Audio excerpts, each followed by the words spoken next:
Salut et bienvenue dans cette nouvelle vidéo où je vais vous montrer comment, grâce à Microsoft Excel, notamment le VBA, vous avez la possibilité d'importer des données d'un fichier externe vers votre classeur Excel. Donc c'est ce que nous allons voir tout de suite. Donc restez scotchés.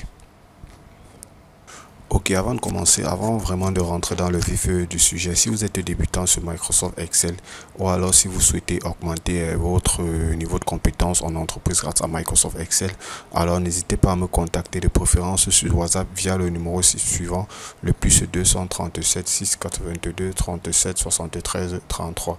Donc ça va vous permettre comme ça de pouvoir bénéficier d'un accompagnement sur mesure et qui saura répondre à vos besoins quotidiens. Ok, on va rentrer dans le vif du sujet. Donc, j'étais en train de dire, le but de la vidéo, c'est de vous montrer comment, en un seul clic, vous avez la possibilité comme ça de pouvoir importer les bases de données d'un fichier externe, d'un fichier Excel externe, d'un tableur externe, si vous voulez, vers votre tableur. Ici, par exemple, vous avez ce tableur si vous avez la feuille BD. Maintenant, il est question ici en cliquant par exemple sur ce bouton importer base de données. Donc, on va aller télécharger la base de données d'un fichier externe, un fichier qui n'est même pas ouvert, c'est-à-dire un fichier qui est complètement fermé. Et ici, on va juste choisir le fichier en question. On va juste choisir. Et vous voyez là, dès que je choisis le fichier, il allait me faire quoi? Il allait télécharger la base de données que j'ai spécifiée. Il allait me télécharger la base de données à partir du fichier que j'ai sélectionné. Et le fichier en question, si on essaye d'ouvrir ce fichier, le voici TD Dashboard. Vous allez voir cette base de données là qu'il allait télécharger. Donc voilà la base de données. Donc il est allé me télécharger, je pense. Voilà, il a pris juste cette partie-ci. Il a pris juste cette partie jusqu'à, je pense, 10. Voilà, il m'a copié juste cette base de données et il est venu coller là. Ce qui va me permettre de pouvoir faire l'analyse. Donc ça, en principe, c'est la plage que j'ai spécifiée. J'aurais pu lui demander de me prendre toute, c'est-à-dire tout le tableau. J'aurais pu lui demander de me prendre tout le tableau ou alors, je sais pas, de me prendre juste une partie ou alors plusieurs plages même. Donc là, j'ai juste demandé de me télécharger, de me copier cette plage ici en fonction du fichier que j'ai sélectionné.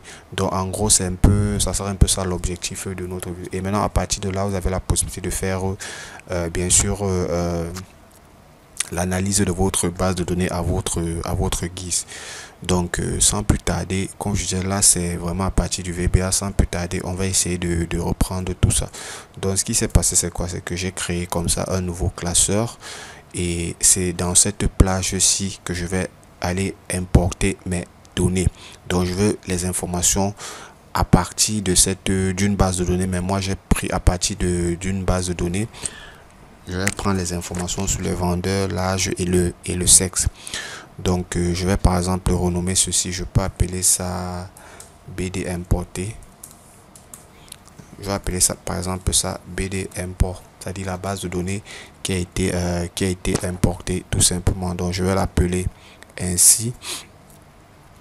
Et maintenant la première chose que je vais faire, donc je vais déjà directement créer un bouton qui va me permettre de pouvoir renseigner ma macro. Donc je vais créer mon bouton, je vais renommer ça importer directement, importer. Et je vais effectuer une petite mise en forme rapide de mon bouton. Donc une petite mise en forme rapide de mon bouton. C'est pas obligatoire, c'est facultatif.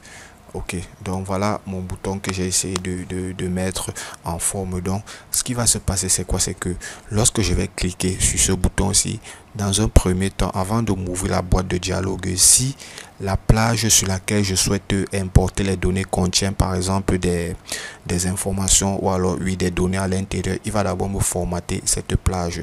Donc pour faire cela, je vais enregistrer tout simplement une macro. Je vais enregistrer la macro puisqu'on a dit ça à partir du VBA. Donc je vais enregistrer la macro qui va me permettre de faire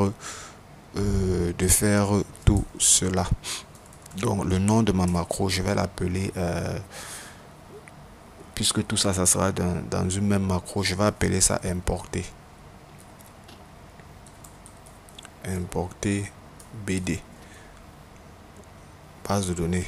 et je vais juste créer ma macro. Une fois j'ai créé ma macro, vous voyez là, il vient directement dans l'éditeur de macro. Donc avant de commencer, je vais faire quoi? Je vais d'abord déclarer mes variables. Donc je vais utiliser une première variable que je vais appeler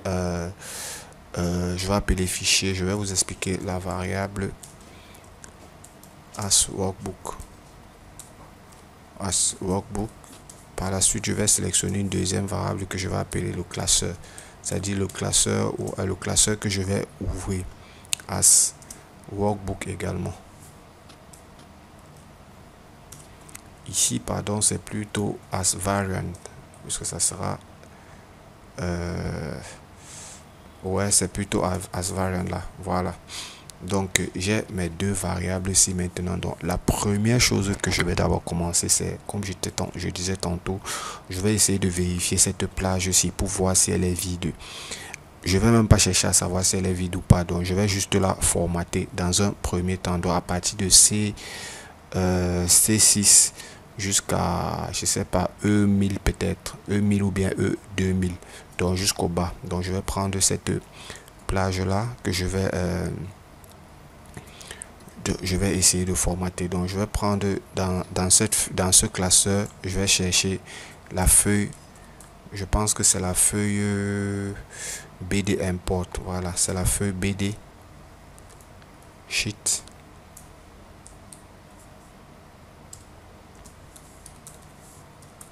C'est la feuille BD import que je vais d'abord formater. Point range, puisqu'il s'agit d'une plage de données. Point range, je vais prendre on a dit quoi, on a dit de C6 à E2000. Donc je vais prendre C6 à E2000, E2000 ou bien E3000. Le but c'est pouvoir étendre, c'est de pouvoir autant pour moi étendre la plage de données. Donc c'est de pouvoir étendre la plage de données. Donc je vais faire point clé tout simplement. Donc je vais supprimer et à chaque fois on va tester. Donc déjà avant pour tester, je vais afficher déjà mon ruban. Voilà. Donc pour tester à chaque fois, je vais d'abord affecter la macro que je viens de créer à mon bouton. Donc si par exemple je saisis des données ici dans cette plage, je saisis des données dans cette plage et que j'appuie sur importer, vous voyez à chaque fois, première chose c'est quoi? Il va d'abord formater ma plage de données. J'ai bien dit jusqu'à 2000. Donc ça veut dire si je descends par exemple, je vais descendre par exemple jusqu'à je vais descendre, j'ai dit jusqu'à 2000 hein. Donc je vais essayer de descendre là je suis à 1500. Donc même si je saisis les deux, bref ça va formater jusqu'à la plage jusqu'à C2000. Donc ça va prendre de C6 plutôt jusqu'à E2000, donc jusqu'à cette plage ici. Je vais essayer de 2000. Voilà, jusqu'à cette plage-ci. Voilà, c'est jusqu'à cette plage-ci que ça va formater. Du coup, les données qui seront ici, par exemple, ne seront pas effacées. Vous allez voir les données qui seront ici. Mais là, quand même, ça va effacer. Là, ça va effacer. Là, également, ça va effacer. Donc, on peut rapidement vérifier. Hein. Si je saisis également là. Voilà. Donc vous allez voir que en principe, vous voyez là où ça s'est arrêté, ça a effacé jusqu'à E2000, donc jusqu'à cette plage ci. Donc parce qu'on lui a demandé après, si vous savez que votre base de données sera très étendue, vous pouvez ajouter ça, vous pouvez aller jusqu'à 10 000 par exemple. Donc ça c'était la première chose qu'on lui a demandé de faire. Maintenant par la suite on va bon, je peux mettre le petit commentaire, hein. Le petit commentaire, je vais dire effacer le contenu de la plage de réception par exemple. Effacer le contenu de la plage de réception.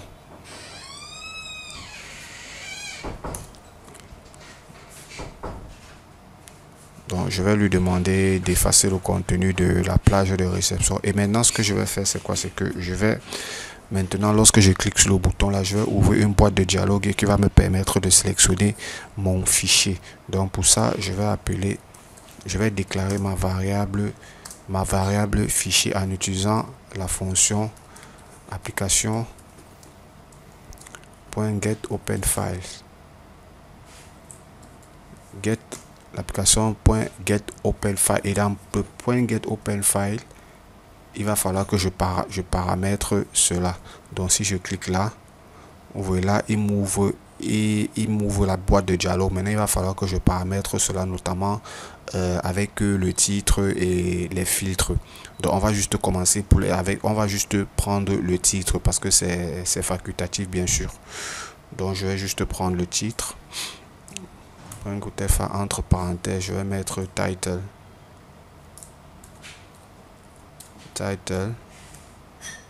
que je vais appeler, je vais dire que title sera égal, je peux mettre peut-être sélectionner votre classeur par exemple. Sélectionnez votre classeur tout simplement. Et je vais juste fermer la parenthèse. Voilà, et je vais vérifier. Il me dit qu'il y a une erreur. Ouais, je pense que j'ai oublié de mettre le... Ici, je vais retirer ça. Et je dois mettre 2 points. Je vais retirer ça et je dois mettre le 2 points. Voilà. Donc vous voyez que là mon title, le titre a changé. Après il y a d'autres filtres, donc je peux lui demander de choisir uniquement les fichiers Excel et tout. Mais bon, ce sont des filtres autant pour moi facultatifs. Donc ici je vais également mettre un petit commentaire. Je vais dire ouvrir la boîte de dialogue et sélectionner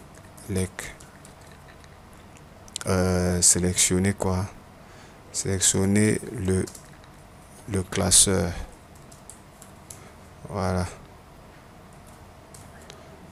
ouvrir la boîte de dialogue et sélectionner le classeur. Maintenant je vais partir. Lorsque j'ai sélectionné mon classeur, vous voyez ici là, il faut que je lui dise en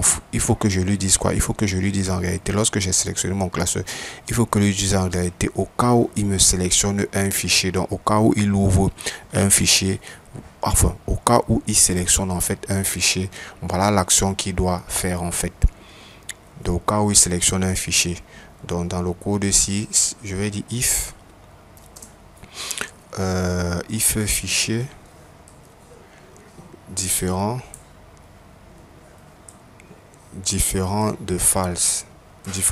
En fait, ça veut dire qu'au cas où il me sélectionne un fichier, donc au cas où il me sélectionne un fichier à partir de cette variable ci, donc lorsqu'il a ouvert cette variable, si c'est différent de phase, donc différent de phase, ça veut dire que s'il sélectionne un fichier, qu'est-ce qu'il va faire en fait? Cette fois-ci, je vais déclarer la variable classeur. Je vais dire classeur, c'est-à-dire le fichier que tu as sélectionné là, voilà à quoi ça sera égal. Tu vas l'ouvrir en fait. Le fichier que tu as sélectionné, tu vas l'ouvrir. Application.workbook, bien sûr.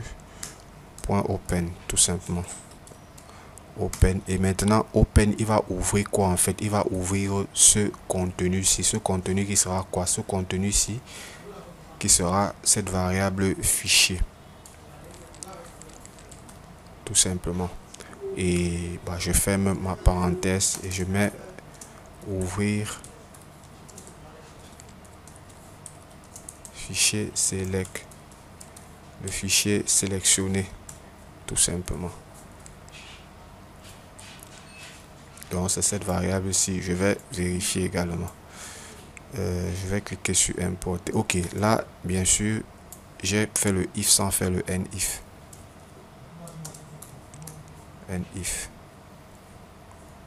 Voilà, donc je vais sélectionner, je veux prendre n'importe quel fichier. Je vais prendre par exemple, ok, je vais chercher mon fichier, je vais prendre ce fichier ci par exemple que je vais sélectionner. Et lorsque je clique sur ce fichier, vous voyez, il m'ouvre le fichier que j'ai sélectionné. Donc il m'ouvre le fichier en question. Alors je vais pas l'enregistrer. Si je viens, je sélectionne un autre fichier. Je prends par exemple le fichier achat motors. Ne pas mettre à jour. Vous voyez là également, il va ouvrir le fichier. Donc c'est un peu ça. Donc maintenant, lorsqu'il ouvre le fichier, qu'est-ce qu'il va faire par la suite? Lorsqu'il ouvre maintenant le fichier par la suite, il va aller me copier la plage que je souhaite. Par exemple, voici le fichier à partir duquel je souhaite copier les données. Donc c'est ce fichier-ci par exemple, et je souhaite copier ces données sur les informations, j'ai dit, sur les ventes les vendeurs, l'âge et le sexe. Donc je vais prendre par exemple jusqu'ici, de B2 jusqu'à D, de B2 jusqu'à D. Bref, je vais prendre toute cette plage-ci. Donc à partir de ça, je vais prendre toute cette plage-ci et je vais lui demander de copier, c'est-à-dire de B à D en fait. De B à D, je vais lui demander de copier cette plage-là. Donc je vais d'abord lui demander de faire la copie avant de venir coller. Donc on va voir les codes étape par étape. Donc je continue, je suis toujours sur le site. Donc cette fois-ci, je vais dire quoi? Je vais dire classeur. C'est-à-dire à partir du classeur que tu as ouvert. Point, je pense que c'est quelle feuille? On était sur la feuille BD. Donc classeur.sheet. Sheet BD. Classeur.sheet. Ouais, classeur.sheet BD range. Maintenant, je sélectionne ma plage. Range quoi? J'ai dit de la plage, ça sera de B2 à D2. B2 à D2.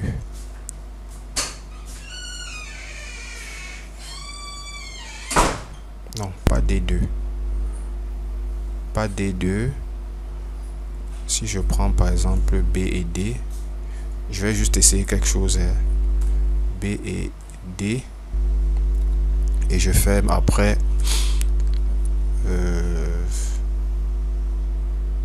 current region.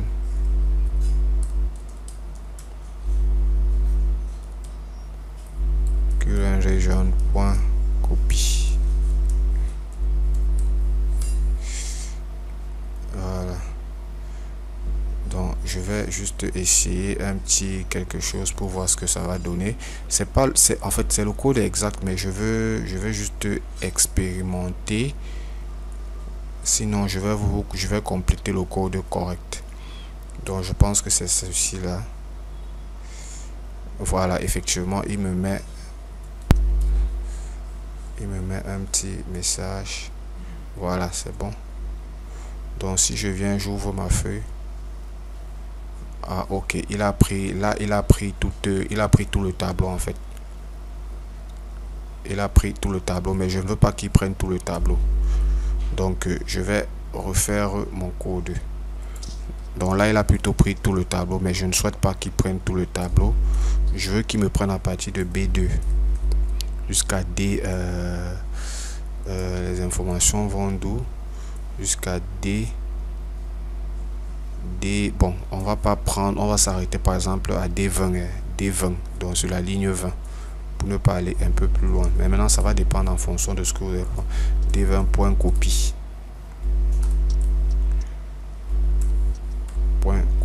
tout simplement, et je vais exécuter.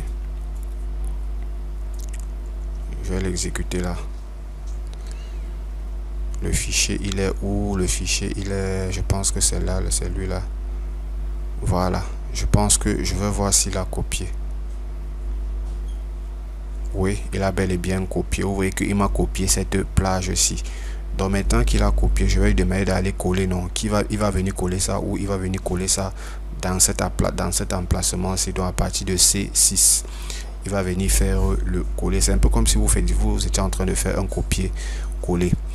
Donc Donc ici là, donc là je vais mettre le commentaire, je vais dire copier la BD, la base de données, copier la base de données. Et maintenant je vais lui dire ok, dans mon classeur 10 workbook.sheet,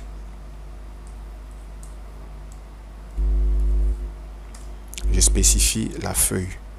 Je pense que ma feuille c'est BD import. Maintenant point range, je pense que point range de ma feuille où je dois coller, c'est ici, c'est C6. Ouais. Point range C6. Point paste. Donc je vais lui demander de copier. Non. Et maintenant pour copier, je vais lui demander de me faire ou de copier juste les valeurs. Donc je vais dire paste special. Donc collage spécial, non, si vous voulez. XL paste value. Voilà. Paste value. Voilà. Donc je vais dire au coller.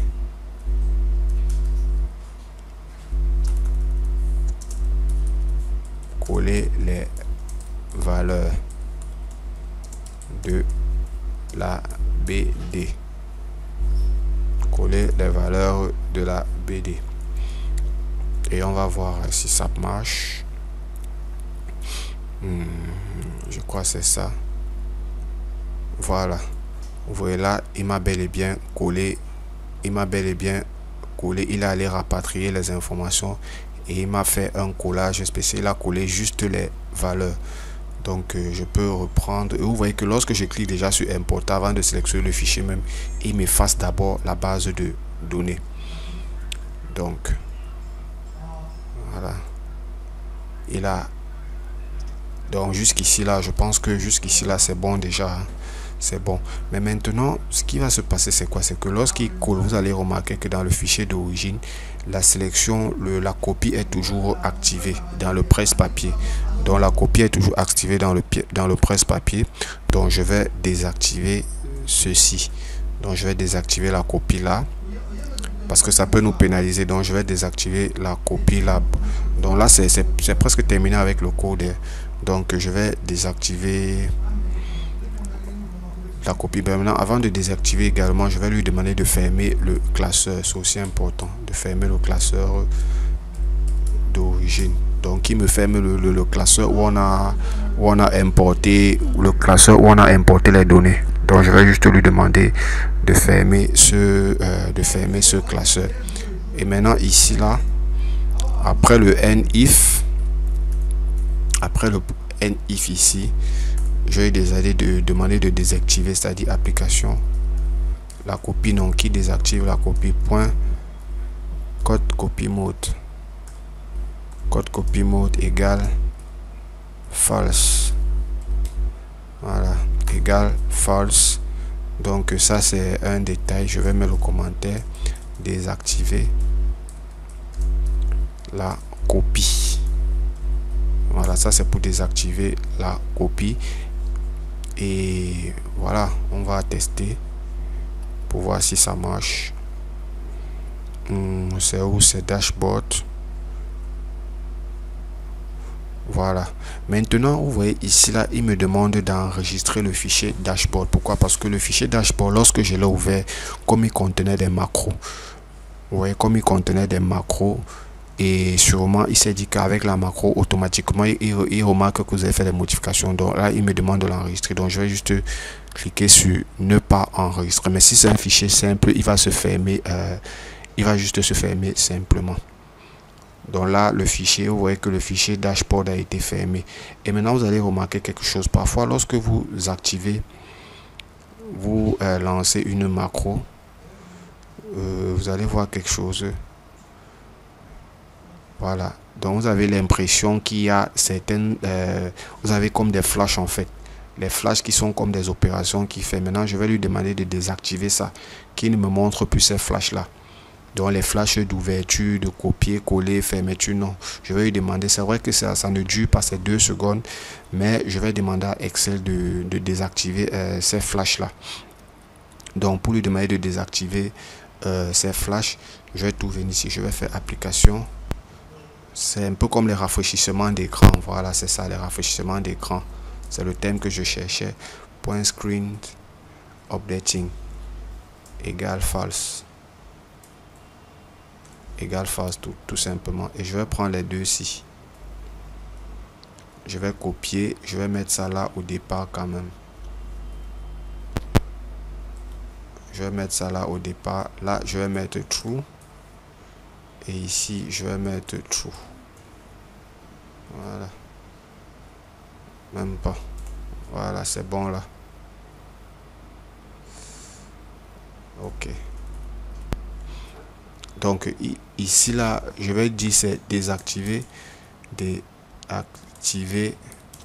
le rafraîchissement d'écran. Le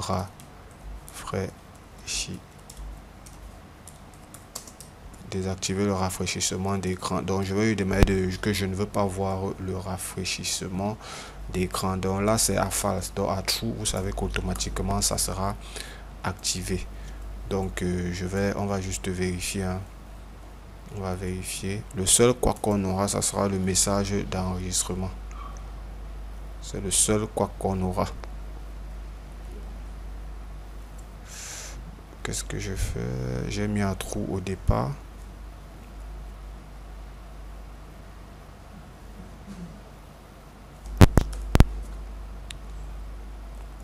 Stream updating file. Donc c'est un peu l'importation, comment faire l'importation d'un fichier. Comment faire l'importation d'un fichier. Ah non. Oh là là là là là là. Ici je dois plutôt mettre ça à true. Ça c'est vrai. À true. Et ici je vais plutôt le mettre à false. Ça veut dire qu'au début, voilà, false. Ça c'est bon. Parce que je suis un peu égaré dessus. Voilà. Donc vous voyez que là, je n'ai plus le rafraîchissement d'écran. Je n'ai que ce message qui me demande d'enregistrer. Et c'est normal. C'est tout à fait normal qu'il m'envoie ce message d'enregistrement. Parce qu'il s'agit d'un fichier qui contient les macros. Et comme c'est un fichier qui contient les macros, lorsque tu ouvres les macros, modifie automatiquement le fichier. Mais vous voyez qu'à défaut de ça, vous n'avez plus les rafraîchissements d'écran en arrière-plan. Donc voilà, on arrive au terme de la vidéo. Donc c'est vrai que là, c'est juste une infime partie. Mais on a juste survolé en fait l'importation des données. Donc voilà. C'est un peu ça l'objectif. J'espère que la vidéo elle va vous plaire. Et si vous avez des commentaires, n'hésitez pas à vous laisser vos questions en commentaire, autant pour moi. Donc d'ici là, j'espère vous revoir pour les prochaines vidéos. Portez-vous bien.